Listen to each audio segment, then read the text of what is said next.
சர்ச்சைக்குரிய விளம்பர பலகை அகற்ற மாநில சிறுபான்மை ஆணையத்தில் புகார். நெல்லை மாவட்டம் அனந்த நாடார்பட்டி கிராமத்தில் வைக்கப்பட்டுள்ள சர்ச்சைக்குரிய விளம்பர பலகை அகற்ற மாநில சிறுபான்மை ஆணையத்தில் உலக தமிழ் கிறிஸ்தவ சம்மேளனம் தலைமை செய்தி தொடர்பாளர் ஜெபசிங் புகார் மனு அளித்துள்ளார்.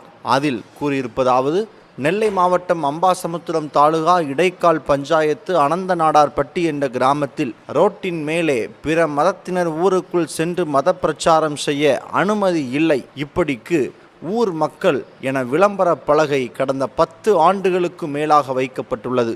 இந்திய அரசியலமைப்பு சட்டப்படி நாட்டின் எந்த பகுதியிலும் யார் வேண்டுமானாலும் சுதந்திரமாக இறைப்பணி செய்யலாம் என்ற சூழ்நிலையில் மேற்கண்ட கிராமத்தில் இப்படி ஒரு விளம்பர பலகையை கடந்த 10 ஆண்டுகளுக்கு மேலாக வைத்துள்ளது நாம் சுதந்திர இந்தியாவில் தான் உள்ளோமா? சிறுபான்மை மக்கள் பாதுகாப்பாகவும் அனைத்து மதத்தினரும் சகோதர சகோதரிகளாக வாழ்ந்து வரும் தமிழ்நாட்டில்தான் வாழ்கிறோமா என்ற சந்தேகம் ஏற்படுகிறது. அனந்த நாடார்பட்டி கிராமத்தில் உள்ள விளம்பர பலகையை உடனடியாக அகற்ற ஆணையம் தகுந்த நடவடிக்கை எடுக்க வேண்டும் என்று புகார் மனுவில் உலக தமிழ் கிறிஸ்தவ சம்மேளனத்தின் தலைமை செய்தி தொடர்பாளர் ஜெபசிங் தெரிவித்துள்ளார்.